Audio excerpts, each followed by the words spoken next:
ಉಡುಪಿ ನೇಜರ್ನಲ್ಲಿ ನಡೆದ ಒಂದೇ ಕುಟುಂಬದ 4 ಬರ್ಬರ ಹತ್ಯೆ ಪ್ರಕರಣಕ್ಕೆ ಸಂಬಂಧಿಸಿದಂತೆ ಪೊಲೀಸರು ತನಿಖೆ ಚುರುಕುಗೊಳಿಸಿದ್ದಾರೆ.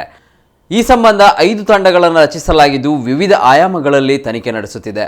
ಈಗಾಗಲೇ ಹಂತಕ ಹೋಗಿರುವ ಮಾರ್ಗದಲ್ಲಿರುವ ಸಿಸಿಟಿವಿ ಫುಟೇಜ್ಗಳನ್ನು ಪೊಲೀಸರು ಪರಿಶೀಲನೆ ನಡೆಸಿದ್ದು, ಆತ ಕೊಲೆಗೈದು ನೇಜಾರಿನಿಂದ ಸಂತೆಕಟ್ಟೆಗೆ, ಸಂತೆಕಟ್ಟೆಯಿಂದ ಉಡುಪಿಗೆ, ಉಡುಪಿಯಿಂದ ಉದ್ಯಾವರದವರೆಗೆ ಹೋಗಿರುವ ಸಿಸಿಟಿವಿ ದೃಶ್ಯಾವಳಿಯನ್ನು ಪೊಲೀಸರು ಕಲೆ ಹಾಕಿದ್ದಾರೆ.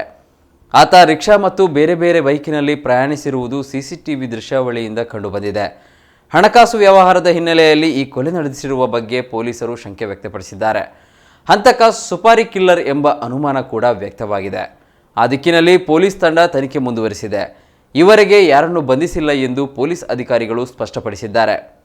ಈ ನಡುವೆ ಕೊಲೆ ನಡೆದ ಮಾಹಿತಿ ತಿಳಿದ ಬೆನ್ನಿಗೆ ಕುಟುಂಬದ ಯಜಮಾನ ನೂರ್ ಮೊಹಮ್ಮದ್ ಅವರು ಹೊರಟಿದ್ದು ಸೋಮವಾರ ಬೆಳಗ್ಗೆ ಉಡುಪಿ ತಲುಪಿದ್ದಾರೆ. ಇದೇ ವೇಳೆ ಬೆಂಗಳೂರಿನ ಇಂಡಿಗೋ ಏರ್ಲೈನ್ನಲ್ಲಿ ಉದ್ಯೋಗಿಯಾಗಿರುವ ಕುಟುಂಬದ ಹಿರಿಯ ಪುತ್ರ ಮೊಹಮ್ಮದ್ ಅಸಾದ್ ಕೂಡ ಆಗಮಿಸಿದ್ದು, ಇಂದು ಉಡುಪಿಯ 2 ಮಸೀದಿಗಳಲ್ಲಿ ಅಂತ್ಯಕ್ರಿಯೆ ವಿಧಿವಿಧಾನಗಳು ನಡೆಯಲಿದೆ. ಇನ್ನು ಈ ಹತ್ಯೆ ಪ್ರಕರಣಕ್ಕೆ ಸಂಬಂಧಿಸಿದಂತೆ ಆಟೋ ಚಾಲಕ ನೇಜರ್ನ ಶ್ಯಾಮ್ ಪ್ರತಿಕ್ರಿಯೆ ನೀಡಿದ್ದಾರೆ.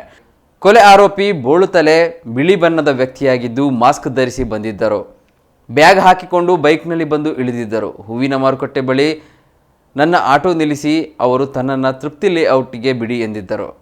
ಕನ್ನಡ ಭಾಷೆ ಮಾತನಾಡುತ್ತಿದ್ದರು. ನನಗೆ ದಾರಿ ತಪ್ಪಿದಾಗ ಅವರೇ ಬೋರ್ಡ್ ತೋರಿಸಿ ಇಲ್ಲೇ ಬಿಡಿ ಎಂದಿದ್ದರು. ನಾನು ಮೀಟರ್ ಚಾರ್ಜ್ ಬಾಡಿಗೆ ಪಡೆದು ಅಲ್ಲಿಂದ ವಾಪಸ್ ಬಂದಿದ್ದೆ. ಕೊಲೆಗಾರ ಆ ಮನೆಗೆ ಹೋಗಿ ಅಲ್ಲಿಂದ 15 ನಿಮಿಷದೊಳಗೆ ವಾಪಸ್ ಬಂದಿದ್ದರು. ಬೇರೊಂದು ಆಟೋದಲ್ಲಿ ಹತ್ತಿದರು. ಆ ಸಂದರ್ಭದಲ್ಲಿ ನಾನು ಅವರ ಬಳಿ ಹೋಗಿ ನೀವು ನಿಲ್ಲಿಸಿ ಎಂದಿದ್ದರೆ ನಾನು ನಿಲ್ಲುತ್ತಿದ್ದೆ ಎಂದು ಹೇಳಿದೆ. ಅದಕ್ಕೆ ಪರವಾಗಿಲ್ಲ ಎಂದು ಹೇಳಿ ತಾನು ಹತ್ತಿದ ಆಟೋ ಚಾಲಕನ ಬಳಿ ಫಾಸ್ಟ್ ಹೋಗಿ ಎಂದಿದ್ದರು ಎಂದು ಮಾಹಿತಿ ನೀಡಿದ್ದಾರೆ.